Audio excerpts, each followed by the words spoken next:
नमस्कार, knocking-news.com में आपका स्वागत है। मैं शुरू से ये बात कह रहा हूँ कि टीके के नाम पर घपलेबाजी हो रही है और बड़ी संख्या में भ्रष्टाचार हो रहा है। टीका बेचने के लिए बहुत सारे हथकंडे अपनाए जा रहे हैं और टीके की खरीद में भी मोटा माल कमाया जा रहा है। एक एक करके ये चीज़ें खुलती जा रही हैं, अलग अलग देशों की रिपोर्ट सामने आती जा रही हैं और इस बार जो रिपोर्ट सामने आई है उसमें छींटे हमारे देश पर भी उड़े हैं और हमारी सरकार पर भी सवाल उठे हैं।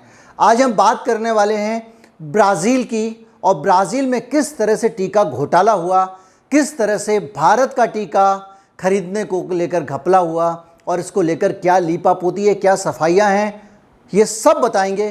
कहीं मत जाइए, चैनल को सब्सक्राइब कर लीजिए, ये स्टोरी बहुत रोचक है। वैक्सीन को लेकर तो बुरी खबर आ गई है। कोरोना है भी या नहीं है, जो आपके जीने की पहली शर्त होगी आपको वो करनी ही होगी। और विचलित करने वाली खबरें, सबसे ज़्यादा मुनाफा बाजार को हो रहा है। वायरस है उसका हवा में खुल जाना, इससे बड़े सवाल खड़े हो गए। इस पर बातचीत करेंगे। नमस्कार।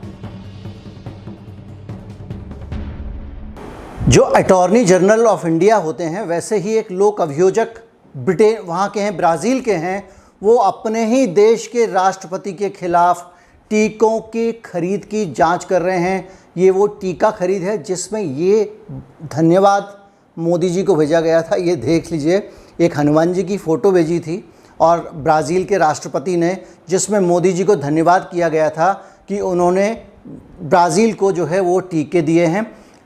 अब इसकी हकीकत खुलने लग गई है इस डील की। इसमें मोदी जी का हाथ कितना था ये इसी प्रोग्राम में आगे देखेंगे, लेकिन मैं आपको बता रहा हूँ कि लोक अभियोजक जो है वहाँ का, वो अब इस बात की जांच कर रहा है कि वहाँ पे राष्ट्रपति ने जो 32 करोड़ डॉलर की जो खरीदारी की है टीके की, भारत बायोटेक के कोवैक्सीन की, उसमें क्या घोटाला हुआ है, क्या घोटाला नहीं हुआ है। जब तक जांच नहीं हो जाती, टीके की खरीद को होल्ड पे डाल दिया गया है। भारत बायोटेक का जो टीका है अब वो ब्राज़ील में नहीं जाएगा। इसके अलावा एक चीज़ और हो रही है कि वहाँ के स्वास्थ्य मंत्री को भी इस्तीफ़ा देना पड़ा है विवादों के चलते। स्वास्थ्य विभाग के एक अधिकारी ने रिकॉर्ड पर कहा है कि उसको इस डील को जल्दी क्लोज़ करने के लिए उस पर दबाव डाला गया। ब्राज़ील के राष्ट्रपति भी इस डील को जल्दी क्लोज़ करना चाहते थे और बाकायदा वो मोदी से निवेदन कर रहे थे। उन्होंने उनको चिट्ठी लिखी कि जल्दी से जल्दी हमको टीका दे दो। क्या वजह है समझ नहीं आ रही, लेकिन वहाँ पे जो विपक्ष है उसने आरोप लगाया है। सुप्रीम कोर्ट में वहाँ के एक सांसद गए हैं, वो उन्होंने मुकदमा दर्ज किया है, उसके आधार पर जांच शुरू हो गई है और अब विपक्ष जो है वो वहाँ पे सड़क पे उतर आया है और वो राष्ट्रपति से इस्तीफे की मांग कर रहा है। उनका कहना ये है कि इस टीके में हो ना हो, कहीं ना कहीं गड़बड़ हुआ है, घोटाला हुआ है, टीका ज़्यादा दाम पर ख़रीदा गया है और इसीलिए सरकार का ये डेस्परेशन चल रहा है।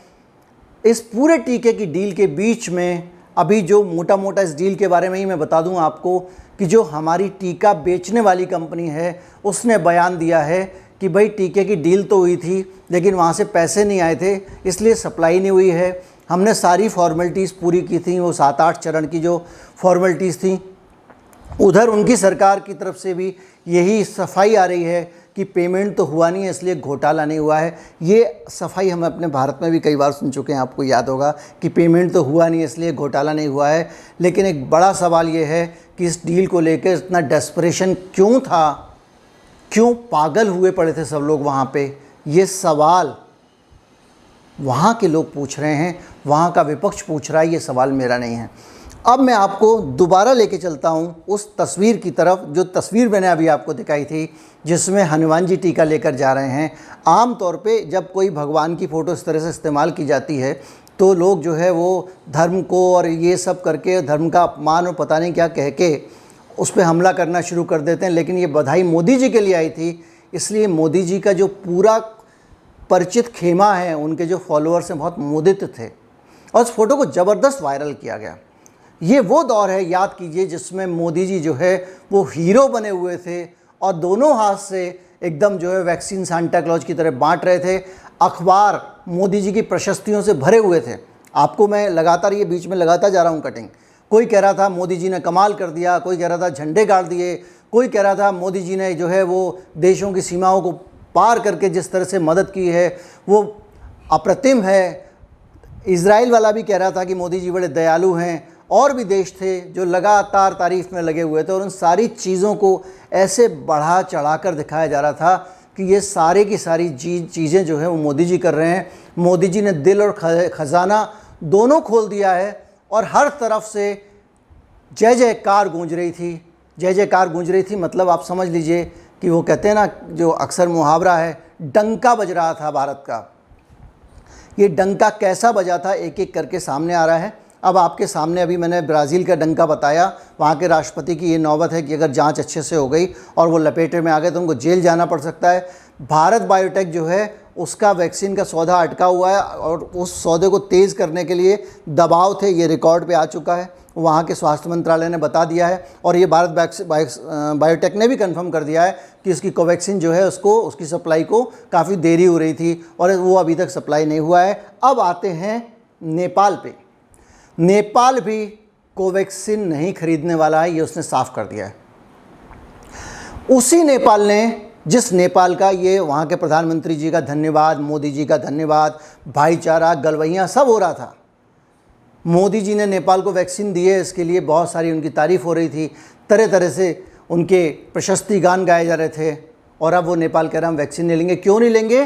क्योंकि नेपाल की सरकार में वहाँ के अधिकारियों का कहना है कि अंतर्राष्ट्रीय मार्केट में वैक्सीन का जो रेट था उससे 3 गुने दाम पे हमको कोवैक्सीन पड़ रही है। कोवैक्सीन का हालांकि कहना है कि भाई हम 15 से 20 डॉलर में एक टीका बेचते हैं, और वो भी हमने ब्राज़ील को भी इसी डेट में दिया था 15 डॉलर का, और इनको भी दिया है। लेकिन नेपाल में कोई वहाँ लोकल एक आदमी है जो इनका भारत बायोटेक का आदमी है, वो 10% कमीशन मांग रहा है। इसके अलावा भी बहुत सारे विवाद हैं जिसके कारण हमारी वैक्सीन गिर गई है, और जो महान डंका हमारा बज रहा था वो डंका फंस गया है। आपको याद होगा उससे पहले कोविशील्ड के मामले में भी यही हुआ था। जब कोविशील्ड को विदेश भेजा जा रहा था तो बड़ी संख्या में हमारी सरकार जो है उसके ऊपर ये आरोप लगने लग गए। आपको याद होगा दिल्ली में पोस्टर लगे थे जिसके सिलसिले में कई लोगों को गिरफ्तार किया गया, और पोस्टर पर लिखा था कि हमारे बच्चे मर रहे हैं और मोदी जी आप वैक्सीन बाहर भेज रहे हैं। लगातार इस बात के लिए आलोचना हुई कि देश में इतना क्राइसिस है, शमशान घाट में जगह नहीं है, और जो लोग हैं वो ये मान रहे थे कि टीका लगने से वो ठीक हो सकते हैं, तो टीका उनको क्यों नहीं मिल रहा है। और लगातार टीके की कमी के लिए सरकार को निशाने पर लाया जा रहा था। उसी सरकार ने जिसका डंका पिट रहा था, डंका पिटने वाली क्लिपिंग्स आपने देख ली होंगी, उस सरकार ने एकदम मुकर गई और कहना शुरू कर दिया ये तो बिजनेस डील थी, हमारा इसमें कोई रोल नहीं था, हम तो व्यर्थ में ही हीरो बने हुए थे, सेल्फी खिंचवा रहे थे। ये तो वैक्सीन कंपनी की कॉन्ट्रैक्ट हुआ था, इनको तो सप्लाई करनी ही थी। ये इनका दावा है। उसी बीच में ये दिखाने के लिए कि भारत की कंपनी के ऊपर बहुत दबाव था, वो वहाँ से एक नोटिस भी भेज देता है ऑक्सफोर्ड एस्ट्राजेनेका कि भैया आप पूरी सप्लाई नहीं दे रहे हो यूके को। किसको देता है? सीरम इंस्टीट्यूट को। ये सब आपने देखा होगा। और उसके बाद में वो लगातार जो है वो सीरम इंस्टीट्यूट वाला सरकार की तरफ से सफाई दे रहा है कि नहीं साहब, हमने तो टाइम पे वैक्सीन जो है वो आपको दे दी थी, और वो हम भारत के लोगों का कोटा काट के नहीं दे रहे हैं, हमारा तो वहाँ बिजनेस कॉन्ट्रैक्ट था। संबित पात्रा ट्वीट कर रहे हैं, लेख लिख रहे हैं, नहीं जी ये तो बिजनेस कॉन्ट्रैक्ट था, इसमें सरकार का कोई हाथ नहीं है। क्यों? क्योंकि गालियाँ पड़ने लग गई। अब दोबारा से जब ब्राज़ील की बात आ रही है तो फिर सरकार का कोई हाथ नहीं है, ये बिजनेस कॉन्ट्रैक्ट था, डिले हो गया, पेमेंट नहीं हो रहा है, प्रोसेस नहीं था। वहाँ की सरकार पे घोटाले का आरोप लग रहा है, राष्ट्रपति के लेवल पे घोटाले का आरोप लग रहा है। फ्रांस में रफाइल के मामले में राष्ट्रपति पे घोटाले का आरोप लगता है, और उनके लेवल पे यहाँ पे डील करने वाले जो लोग हैं कौन है? वो कंपनी है। क्या ये संभव है?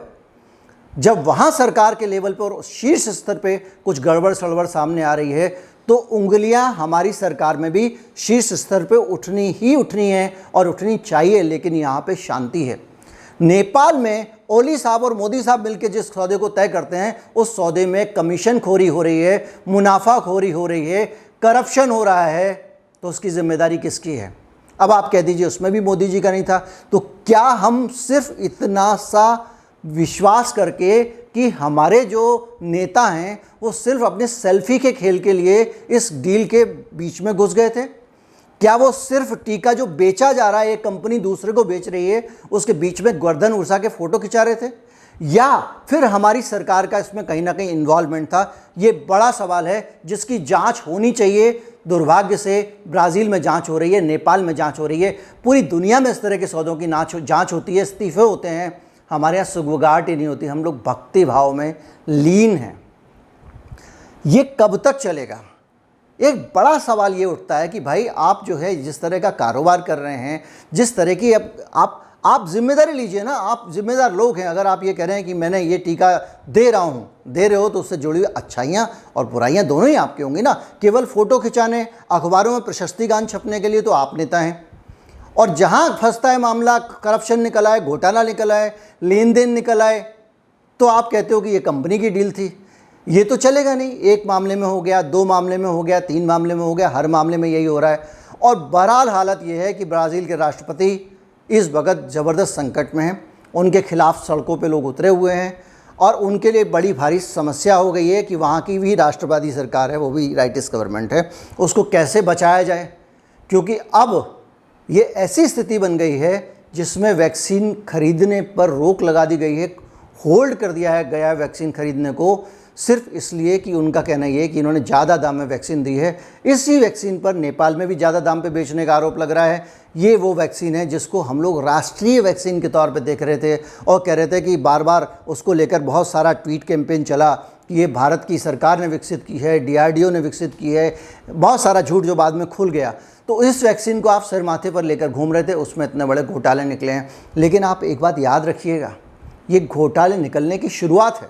वैक्सीन का कारोबार जितना बड़ा है, जिस स्तर का उसमें मुनाफा होता है, उसमें घोटाले जितने हो जाएं उतने कम है। एक घोटाला मैं आपको चेंगलपट्टू वाला बता चुका हूं तमिलनाडु का, कि केवल 300 करोड़ रुपए के लिए टीका बनाने वाली भारत सरकार की अपनी कंपनी को होल्ड पे डाल दिया गया, उसको पैसे नहीं दिए गए। वरना आज वो वैक्सीन बना रही होती, वो कंपनी क्या बना रही है? सैनिटाइज़र बना रही है, और उसकी क्षमता 100 करोड़ टीके बनाने की थी, जो कि सीरम इंस्टीट्यूट की क्षमता से भी कहीं ज़्यादा है। ये इस मुल्क का हाल है और ये इस दुनिया का हाल है, और ये वैक्सीन लॉबी का इन्फ्लुएंस है सरकारों पे कि वो किस तरह से उनके साथ खेल रही है। अगर राष्ट्रपति के ऊपर तलवार लटक रही है किसी देश के, तो आप इसकी कल्पना कर सकते हैं कि कितने बड़े पैमाने पर ये करप्शन का मसला उठाए। कहीं मत जाइए, चैनल को सब्सक्राइब कर लीजिए, ज़्यादा से ज़्यादा लोगों को जोड़िए। चेंगलपट्टू वाला जो मामला है, वो मामला सिर्फ इतना नहीं है, उसको अभी भी सरकार प्राइवेट कंपनी, मेरा एक वीडियो है पूरा, उस पर ज़रूर देख लीजिएगा।